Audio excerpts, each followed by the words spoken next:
it's a rounded corner. So this is an issue I'm gonna address to you guys, which is really important because a lot of people are concerned with the breakdown between the tongue part and also the blade part. Hello sword friends! So in today's topic, I'm gonna dive into all those feedbacks which I gathered from YouTube. But I will use this beautiful arming sword as the foundation to kickstart our topic today, which is a very beautiful Type 16 Arming Sword. This is actually a collaboration design with Philip Martin, which has been released for a long time. But I gathered mainly two topics which you guys discuss very heatedly. As you can see, I got the bare blade right there. For safety purposes, I will just hold it like this.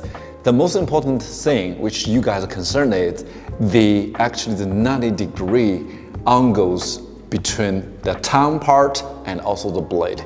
Now, as you can see, in our blade geometry, especially near the base here, it's a rounded corner. So this is an issue I'm gonna address to you guys, which is really important because a lot of people are concerned with the breakdown between the tongue part and also the blade part. So one thing fixed. All right, the next topic is about the blade itself. For the arming sword, I know you guys probably wouldn't handle a weight over like a 1500 grams. This is a little bit too heavy, but I'm gonna keep the formal version for this 1500 grams version because I get information from a certain group because they are much more preferred to the heavy duty blade.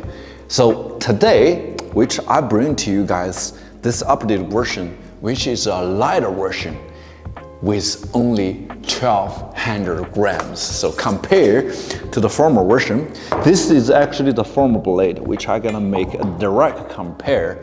Of course, this lighter version has been tapered so much, which from the base, the thickness is only 5 millimeters. Tapered all the way to the tip right there is only 2 millimeters. And this one is fairly heavier. You can refer to the former link to find all those detailed information about this heavy duty one. All in all, I want you guys to see the rounded corner, so that might give you a peace of mind when you purchase the sword from us, because we put our safety at first as the priority as well.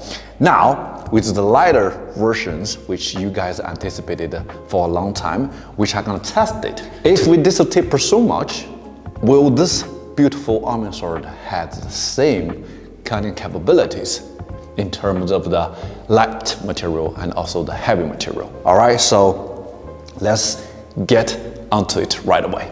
So now I have the paper in my hand. This is the first step. We're gonna test the sharpness of the blade before we do all the cuttings, right? So this is really important. As you can see, really smooth, right? Now I do it forward, slowly, still very sharp. Now I change it to another edge to test one more time. There we go. There's no chipping. Very smooth. Now I'm ready to do the tatami cuttings, but before I do that, there's one thing I need to clarify.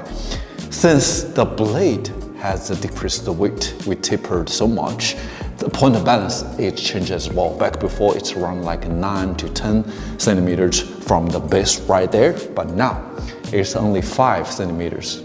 So if we change the point of balance, we're gonna check when we do the tatami mat cuttings if this sword is still maneuverable and also have the same cutting capability.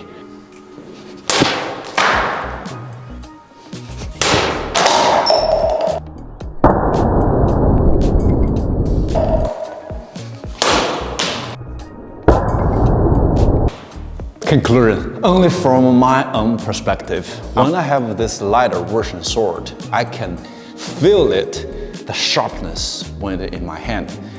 Good part is, it's really maneuverable. You can definitely feel confident to do that. You don't have to worry about it, it's beyond the controllable, or you might cut yourself because this is a really light version, 1200 grams. But as you can see, I have those successful cuttings and also failed cuttings, especially you cutting like multiple tatami mat, you're gonna use more forces compared to the heavy duty ones. But here's the controversial part, which I want to hear your guys' advices. So when you have the heavy duty ones, you might worry about like hurting yourself when you do all the cutting. It definitely can slice through 2, 3, 4, 5 rows of those tatami mat, but you will find it like a little bit difficult to control it. For the lighter version, I think for the entry-level users, you wanted to use it for practice and also those cutting those tatami mat. Even when for those competitions for the tatami mat cuttings, this is definitely a good choice because it has the sharpness and the length of the blade is only 71 centimeters. So there's definitely no wobblings, no disalignment during the cutting. So when I do all those different angle cuttings, this is the feeling I have. So I wanted to share with you. If you guys are ready to pull the trigger to purchase this light versions, then you have a choice, all right? So this is definitely a good sword to practice with it.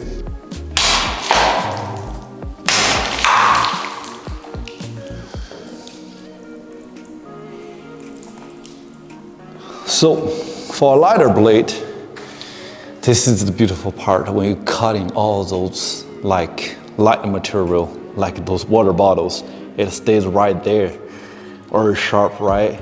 Putting a dry bamboo like there inside the tatami mat is kind of like a pushing the limit to do this light version arming sword, but still I have to try it for you as a responsibility to test the limit, right? This is the purpose we do the review as a manufacturer. So let's see how it's gonna work out on those combinations.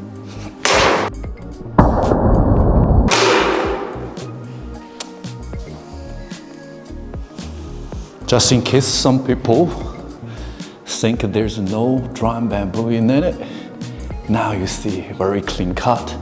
Check the edge, even though it got some like a water dentate on it, but there's no chipping edge. Now I find the other part here. This is the direct proof to this beautiful arming sword right there. See, this is the purely drawn bamboo, and you see the edge is really clean. I did the water bottle guidings, tatami mat guidings, and also the bamboo inside of the tatami mat. So right after the guidings, let's check the edge rotation. Still very smooth, right? You see, very smooth. Now I'll change it to another direction, just in case I missed.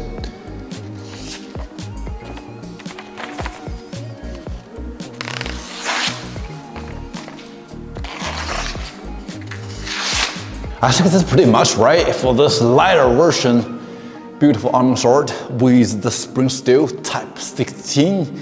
If this is the sword you like, and you can definitely find more information from Swordier.com. And huge thanks goes to Philip Martin for creating this beautiful arming sword together with us. And I hope you guys stay tuned and stay sharp. All right, so until next time,